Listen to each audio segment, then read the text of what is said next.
you still should third party it to, I came across this video of this information, blah, blah, blah. What you think about this? What you think about getting, you don't have this, you don't have that? That type of stuff is ridiculous. One, because I'm not a believer in a woman disrespecting and dismissing and not being appreciative of a man that's doing well by her.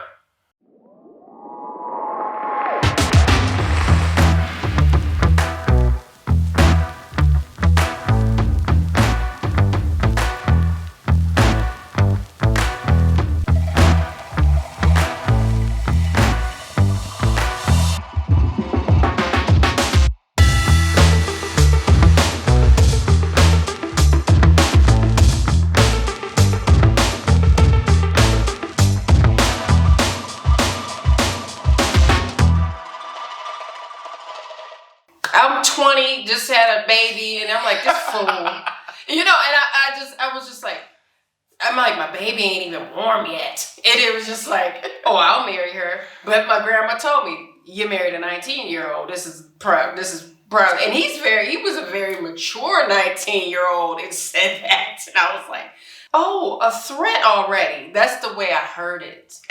I'm like, oh, he's sick of me. That's the way I heard it. Oh, I did something wrong. That's what my 20-year-old ears heard. So there was trauma there, and he didn't even realize it. Because I'm like, I'm trying to have this solid marriage and have a husband, something my mother never had, something my dad didn't have with me, and they never made it official. So for me, I just heard, he's sick of us already, me and the baby. And I was like, dang. Can a sister plant some foundation with you first? And it was just it's something he foolishly said, but he might have meant it. I don't think it was foolish. I think it was a good idea. I thought it was foolish because of course I wasn't with my do grandmother. It. She was far older than I was, and all kind of stuff. But you can see the wisdom in polygyny. I saw the wisdom in polygyny at that time. Yeah, I can see that. But even though it wasn't something that was realistic at all, you could imagine how approachable she would be with a conversation like this, even in the future. Yeah, I think that's what hurt. I think that's what hurt early on the most. That's what gave me a bad feeling about polygyny because he just threw it out there, and I'm like, and the wife is just left hearing what she hears. Just threw it out there, right? He's like, I'll marry her. He threw his response out there.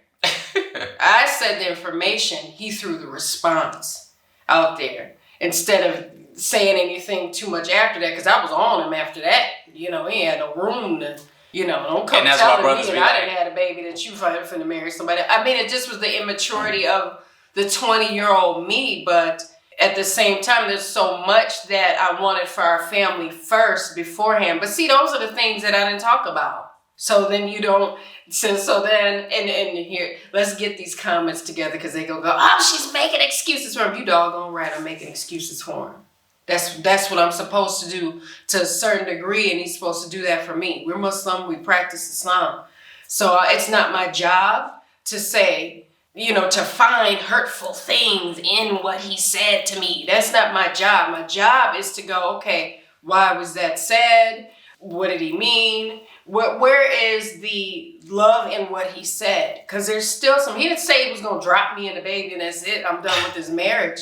None of that was said. But that's what I read between the lines. That, okay, now I'm already older than you, bro. Now you talking about you ready to marry somebody that's 20 plus years older that done having kids. First of all, I didn't say I was ready I was just like, I didn't say I was ready to. That's what I heard. See, what happens is, that's what I heard. We know this because there's something called, generalization, distortion, and deletion. So we give meaning to different things that are said that may not have even been there. And when we replay things, many times we create false memories and false narratives. So basically what occurred was the older sister, actually the sister was putting us on helping understand the deen, and helping understand Islam better and everything else. Good sister, really good character and everything, right? She was having issues and challenges getting married. I'm like, I can see if I was older marrying her. He didn't say that though. No, I didn't. I was like, that would have sounded better. I could marry her. I could marry her, something like that. But it was related to me being older because that wasn't even an option. She wasn't, I wasn't ready for anything like that. She wouldn't have been interested. And I'm not, when you're that age, you think them people old. So right, and she had kids our age, so it was this weird thing. So it wasn't even a reality type thing. But he just said But it. the whole point of saying something like that and knowing in our new lifestyle about polygyny and everything else in marriage, that was something that was said. So point being, lesson from that is have those difficult conversations up front about the subject matter.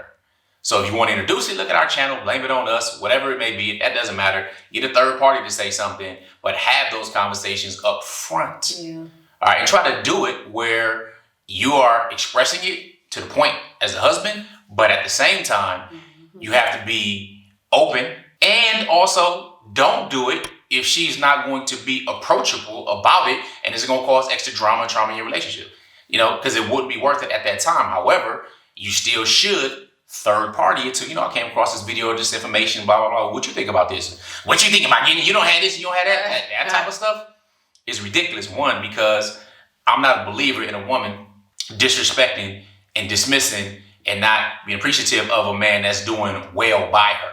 That's not good at all. And all of these little chinks that you might think your words or your tongue don't have can have a long, far-reaching effect on the quality of your relationship, whether or not he chooses to practice polygyny. So don't disrespect, demean, dismiss, or try to man-shame your man for being a man. But be open and resourceful enough to have a conversation with that man. All right? Again, saying that he's doing what he's supposed to be doing in your marriage and trying to be a man and taking care of you. Even if he's not, you should be encouraging and helping him if he has that ambition and intention too. Because there's no right time to go ahead and tear down and dismiss and disrespect if you want to have a healthy relationship over the long term. It's like 20 cents.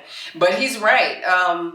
I think I need to speak to especially initial wives. When we do these videos, I'm speaking to the vast majority of whoever can benefit from it. But for this specific one, you need to, if you have not, honey, I'm telling you, give your husband an invitation to speak to you about anything hard, especially polygyny, because he might not be ready as a man to tell you. He's afraid to talk about it. Even if you have not shown him what Coach Nazir was speaking about, a bad attitude or whatever the case may be, you could have been perfect in his world or in his eyes, and it still be a difficult conversation because he's thinking about the assumptions you might make of him. So you need to give him an invitation to talk to you about anything that is challenging, because although it might not be challenging for you, it might be for him, and that needs to be considered because how he feels about marriage matters too. I posted a meme, I don't think it's up yet, but it says how men feel matters too, because we get kind of wrapped up in how we feel about it, and we give no thought, no mention of how it might make him feel to approach us about polygyny, having kids, not having, whatever the case may be. How many kids does he want in his future? Something like that. But the invitation's got to be there. And I would say, I might be telling some women to roll the dice, whatever. Let that invitation be open. Let that invitation not have an expiration date on it. Because as long as you're married to him, as long as you're alive, you got to have an open invitation to talk about the hard things. Don't tell him you didn't talk to me about it, but you weren't approachable. That you can't come back from that. And if you do, it's very difficult. I've done it. It's extremely hard. But I assume, he gonna come tell me, he gonna talk to me, I don't know how that was gonna happen. If every time it's brought up, it's like, he's getting that, then I wouldn't want to talk to me. You got to think about would you want to talk to you about something hard. Evaluate yourself. A lot of this is about self-evaluation and letting somebody evolve. Because we don't control, we don't own. And we need to quit acting like we do. It's pretty much that for me. Indeed. So, all right, prayerfully you benefited from it. We jumped into this topic, and then let us know what you think in the comments. If you watched it and made it this far in the comments, what I want you to do is below the video, post the word super dope. Super dope. I don't care, all caps, space, all together, exclamation point, whatever it may be. If you made it this far, we definitely appreciate you for doing so. We know that most of the people that should watch our videos are not subscribed. So please subscribe, like, hit the bell, do all that type of thing. With that, for those of you who do want counseling, coaching, or want to work closer with Coach Fatimah, feel free to go to CoachFatimah.com to check out what she has going on there. And also, for those who are interested in coaching the house with Coach Nyla, go to CoachNyla.com as well. With that, we look forward to serving you more. Remember, a wish changes nothing, but a decision changes everything. And to rock out that GOC. Make sure you're growing intentionally, loving fearlessly, and connecting on a higher level every single day. Assalamu alaikum. Peace. Peace. Here are 3 ways outstanding personal relationships can help you. Make sure you guys are following us on our social medias at Outstanding Personal Relationships on YouTube and Facebook, and on IG at Outstanding Relationships, and also Clubhouse under our names. And make sure you go to outstandingpersonalrelationships.com and sign up for our email list. And there you will get updates on our new book, Let's Talk Polygyny Uncensored. Absolutely. And last but not least, when it comes to coaching or counseling, if you want to work with us one-on-one or in group settings, make sure you're on that website and reach out to us, because we do have very limited spots and we usually have a wait list. So with that being said, GLC. Make sure you are growing intentionally, loving fearlessly, and connecting on a higher level every single day. Assalamu alaikum. Peace.